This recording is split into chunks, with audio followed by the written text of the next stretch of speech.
Nah, yang penting di sini adalah waktu kita melakukan pemeriksaan darahnya. Jadi, karena kalau dalam kita mau tahapan pemeriksaan laboratorium itu, pra-analitik itu sangat penting. Karena kalau apa yang masuknya sudah jelek, pasti hasilnya akan jelek. Jadi kalau kita melakukan langkah-langkahnya tidak baik, seringkali akan bikin hasilnya negatif palsu, atau bahkan mungkin tidak bisa dianalisis. Jadi nanti makanya teman-teman kalau perhatikan, karena dia cukup pakai teknik, walaupun mungkin teman-teman sudah bisa periksa, tapi nanti ada tekniknya, dan dia tidak bisa, misalnya kalau kita cek GDS, kita perah-perah darahnya langsung paksa keluar, tidak bisa. Dia hanya satu tetes saja. Nah, satu tetes itu bagaimana bisa memenuhi kertas hari itu, nanti teman-teman harus melihat nanti videonya, biar nanti itu bisa dipraktekkan. Sudah harus menjelaskan bahwa pertama ya pasti teman-teman sudah menjelaskan harus lahir di Paskes. Kemudian bahwa nanti pada saat dia lahir itu akan dilakukan pemeriksaan, gitu. Mungkin teman-teman sudah pernah mendengar berita pernah kan yang ada di Medan yang pernah mau ditanya kenapa harus di screening, manfaatnya apa, itu harus dikasih tahu. Makanya tadi materi saya di awal saya sudah kasih tahu dulu apa tuh hipotiroid segala macam, biar nanti pada saat teman-teman mengedukasi lebih gampang. Ya. Nanti di pelaksanaannya ada persiapan, pengambilan sampel, pengiriman dan pemeriksaan laboratorium. Lanjutkan. Persiapan ini meliputi persiapan orang tua, bayi harus disiapkan, nakes dan juga logistik.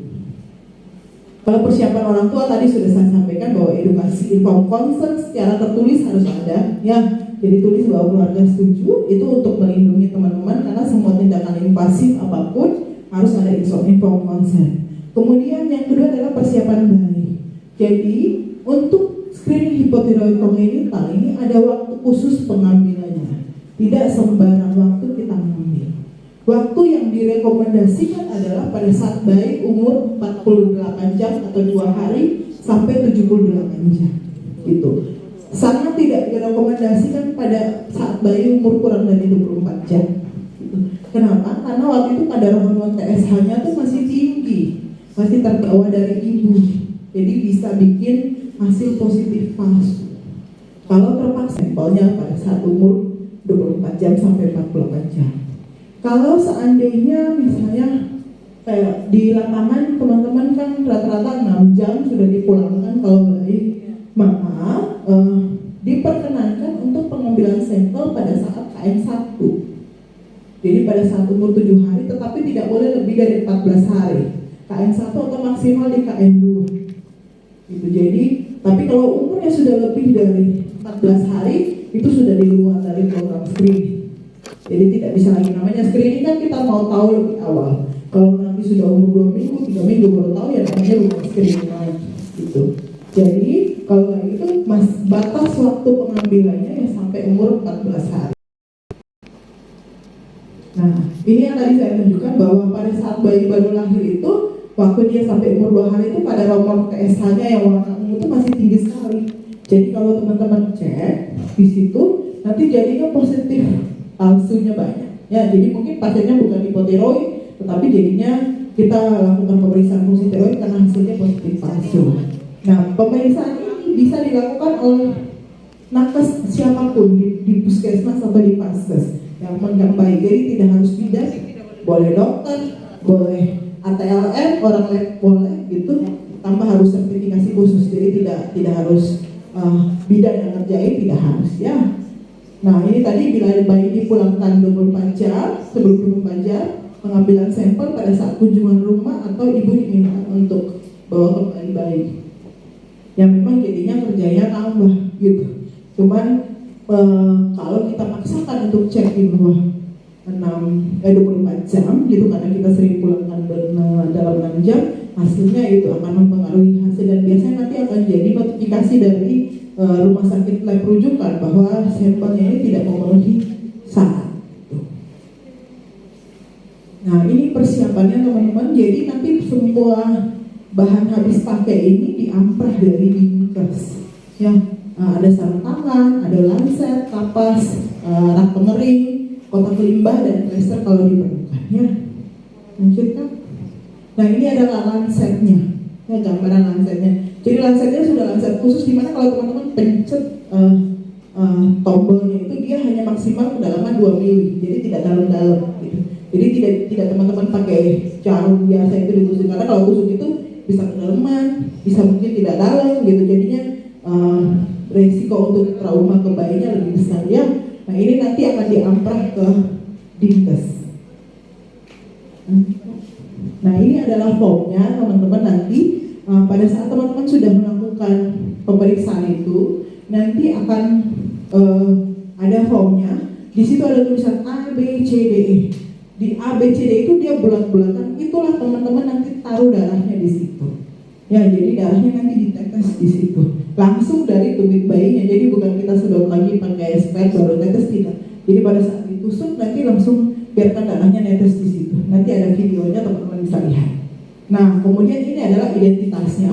Nah, darah yang nanti teman-teman taruh itu harus bisa menembus ke lembar belakangnya. Jadi dia kertas gini, jadi taruh harus waktu kita balik ada bekasan darahnya juga di situ. Jadi kalau misalnya darahnya tidak tembus maka sampel tidak bagus jadinya. Gitu? Nah, di form identitas teman-teman ngisi harus pakai pulpen yang tidak luntur. Jadi kan sekarang tuh ada pulpen yang lama-lama bisa habis, bisa kehapus, ada yang pulpen yang bisa dihapus gitu. Usahakan pakai pulpen yang memang tidak luntur. Kemudian gunakan huruf kapital, semua huruf besar semuanya untuk ngisi. Ya, waktu kita mau ngisi yang dilakukan harus benar-benar bisa terbaca tulisannya supaya tidak terjadi kesalahan interpretasi. Lanjutkan. Nah, yang harus dipastikan adalah jangan sampai kertas saring ini terkena air, teh, kopi, susu, bedak atau kotoran, karena nanti itu bisa bikin sampelnya tidak bisa dianalisis oleh laboratorium rujukannya. Lanjutkan. Nah, sebelum teman-teman pengambilan sampel, langkah-langkahnya saya rasa sama seperti kita melakukan pengambilan sampel lainnya, identifikasi identitas, kemudian bayi kalau bisa ditenangkan, bisa kalau misalnya sambil dipeluk atau disusui, kemudian yang mengambilnya terutama jangan gugup gitu, karena nanti kalau yang mengambilnya udah takut nusuk duluan ya nanti takutnya darah yang keluar terlalu sedikit, nanti makin sering aja ditusuk bayinya kan kasihan. Nah, biasanya kalau kita tusuknya kebanyakan orang tuanya jadinya protes.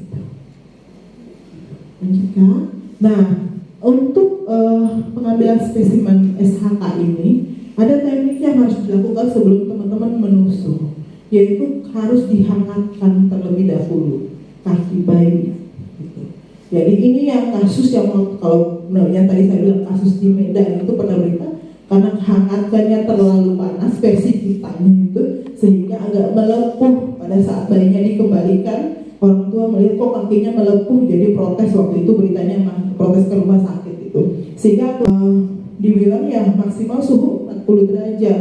Kalau kita ragu dengan air hangat, mungkin pakai handscoon ditaruh air hangat dulu di dalam handscoonnya baru dihangatkan. Atau tangan dari pemeriksa digosok-gosok baru dihangatkan ke telapak kaki bayi. Tujuannya supaya pembuluh darahnya itu bisa cepat gampang waktu untuk ngeluarin darahnya, jadi tidak sampai kita perah-perah kakinya untuk ngeluarin darah, dia sudah bisa netes dalam jumlah yang cukup. Kemudian dipegang kakinya, diposisikan harus kakinya lebih rendah dari kepala. Gitu. Jadi tujuannya apa? Supaya kita mengandalkan gaya gravitasi. Kalau kakinya tinggi, darahnya netesnya lama. Gitu. Kalau kakinya lebih rendah kan kita pakai prinsip gravitasi, jadi biasanya darahnya akan menetes lebih cepat. Gitu. Makanya kalau sebaiknya bayi itu digendong sama ibunya. Kemudian ditusuk, nanti kita lihat videonya lebih praktisnya gimana biar teman-teman ada bayangan. Nah ini teman-teman, jadi lokasi penusukannya itu hanya diizinkan yang teman-teman lihat yang bawah yang warna merah ada. Ya, jadi atau yang di sebelah sini yang hijau di garis-garis. Hanya di sebelah kanan dan kiri bagian bawah, tidak boleh di sembarang tempat. Kenapa? Karena itu teman-teman saya tampilkan gambar anatomi. Di daerah kanan kiri yang bawah itu yang minimal ada saraf dan pembuluh darah. arteri. Jadi risiko untuk nyeri, risiko untuk perdarahan itu perdarahan banyak itu lebih sedikit. Makanya hanya diperkenankan di bagian kanan dan kiri bagian bawah tumit. Gitu. Lanjut Kak. Terus Kak lanjut. Oke. Kemudian pada saat teman-teman mau menusuk, bersihkan dulu dengan kapas alkohol 70%, tunggu kering, baru ditusuk. Jadi ditusuk, dan pada saat itu jangan lagi teman-teman waktu sudah nusuk itu dipegang-pegang lagi di. Jadi kalau bisa sudah identifikasi lokasinya itu pada saat teman-teman sebelum melakukan disinfeksi. Cara pemegangannya benar-benar bukan dipegang di pergelangan kaki, tapi benar-benar harus dibatasi. Jadi itu kan telapak kaki baik, dipegangnya di benar-benar dari tali ini. Jadi yang disisakan adalah lokasi penyuntikan aja. Gitu. Jadi teman-teman bisa ada gambaran tempat nyuntiknya ini batasnya kira-kira seberapa. Kemudian baru ditusukkan pisau lancernya itu. Nah tipsnya adalah jangan ragu untuk menusuk, karena teman-teman mau tekan terlalu dalam juga lancernya, dia sedalam-dalamnya cuma 2 mili, sudah dirancang oleh itu. Makanya tidak boleh pakai sebaran jarum, karena kalau sebaran jarum kan apalagi kalau kita pakai 1 cc itu kan bisa kedalaman nanti. Jadi kalau pakai lancer ini kita tekan tombol, mau tekan seberapa pun ya segitu aja dalamnya. Kemudian tekan tombol lancer setelah lancer itu menempel untuk memastikan tusukannya itu cukup dalam, jadi darah yang keluar itu bisa cukup. Lanjutkan. Nah, ini adalah jadi pada saat darah busuk, darah yang pertama itu diusap dulu, ya. Diusapnya pakai kasa steril, jangan pakai alkohol swab yang tadi teman-teman pakai untuk disinfeksi. Karena kalau sudah ditusuk kita pakai alkohol swab yang tadi disinfeksi kan udah ada kumannya masuk lagi nanti ke situ, ya. Jadi pakai kasa steril. Setelah steril, baru agak dipijit sedikit, lembut, baru nanti sampai ada tetesan darah yang besar. Kalau di teorinya bilang sampai sebesar biji jagung kalau bisa. Jadi setelah itu baru pasang kertas saringnya untuk di bagian lubangnya untuk darahnya itu netes. Nah darah yang netes di situ hanya boleh 1 tetes, tidak boleh berlapis-lapis. Itu nanti akan kelihatan di sampelnya. Jadi makanya harus tunggu dulu baru ditetes. Nah prinsipnya kita nanti supaya gampang selalu menggunakan prinsip gravitasi. Jadi kan tadi kan kita nusuknya di kanan dan kiri, ya. Kalau kita nusuknya misalnya agak di atas, kita posisikan kaki bayinya begini, maka biasanya darah itu dia akan ngalir ke bawah. Maka supaya nanti darahnya tidak ngalir ke bawah, kalau kita nusuknya agak ke atas, posisi kaki dimiringkan. Jadi biar kalau muncul tetesan darahnya langsung dia netes ke kertas saringnya. Jadi dimiringkan kakinya, jangan posisi begini. Begitu pula kalau misalnya tusuk di sini, posisi kakinya dibeginikan, ya. Karena hanya boleh 1 tetes saja. Jadi nanti di tetes itu tidak usah diapa-apakan, nanti dia akan meresap dengan sendirinya di kertas saringnya memenuhi lingkaran. Asalkan jumlahnya itu cukup. Seringkali yang terjadi adalah jumlahnya itu yang tidak cukup. Lanjutkan. Nah, ini sudah dibilang ya, hindari meneteskan darah 2 kali ke bulatan yang sama. Ya, jadi makanya di form kertas saring itu ada 5 kotak. Ya, biasanya dibutuhkan ditetesnya di 2 kotak. Jadi kalau misalnya yang pertama itu sudah terlanjur gagal, di A-nya gagal, maka waktu kita mau tetes yang kedua di B, jangan lagi di A. Jadi sampai nanti harus dapat 2 yang bagus. Makanya dikasih kesempatan di kertas saringnya itu 5 lingkaran gitu, supaya mungkin waktu pertama masih grogi, apalagi kalau yang belum, ini kan baru ya, jadi grogi gagal ya masih bisa pindah ke lingkaran yang lainnya, ya.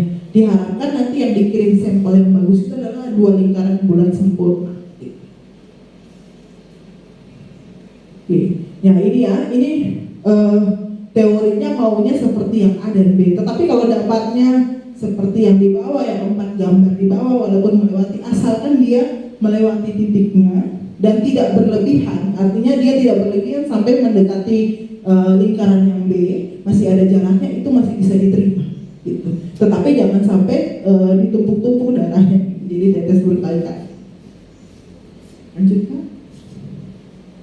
Nah, setelah penyuntikan, kaki bayi harus diangkat, ya, supaya tidak terjadi perdarahan dan aliran darah balik di jantungnya baik. Jadi kita pakai prinsip gravitasi. Jadi tadi kan awal kita kakinya diturunkan supaya darahnya ngalir ke bawah, sekarang supaya darahnya tidak netes ke kaki, ya kakinya diangkat. Ya, kemudian bekas tusukan itu dapat diplester kalau diperlukan. Kalau memang dirasa masih darah, boleh diplester dengan pasta steril. Ya, intinya jangan lagi pakai alcohol swab yang kita pakai pertama. Mungkin lanjutkan. Nah, setelah teman-teman ambil sampelnya, maka harus dilakukan namanya pengeringan. Tak bisa balik lagi, Kak. Nah, pengeringannya ini nanti kalau dapat BHP-nya harusnya dengan rak pengering yang di sebelah sini. Ya, jadi nanti kertasnya itu tidak boleh diangin-anginkan, tidak boleh ditiup, tidak boleh taruh di matahari. Jadi banyak sekali saatnya. Jadi dia dikeringkan aja seperti biasa kayak gini. Nah, supaya nanti misalnya kalau kita ngambil sampel bayinya hari ini lahir ada 2 atau 3, supaya darahnya nanti tidak saling kena satu dengan yang lain, maka taruh di rak pengering seperti di gambar itu. Tetapi nanti arahnya yang bagian darah itu berlawanan arah. Jadi yang satu misalnya di atas dia sebelah kiri, yang di bawahnya ke arah sebelah kanan, supaya darahnya tidak saling nempel di kertas satu dengan yang lain. Lanjutkan. Lanjutkan. Nah, ini adalah contoh spesimen yang baik, ya. Jadi kalau kayak gini kan normal, kita pasti sulit lah untuk bisa dapat benar-benar di lingkaran penuh, ya. Jadi paling tidak dia bisa memenuhi satu lingkaran kayak gini, lewat sedikit itu diterima sampelnya, ya. Lanjut.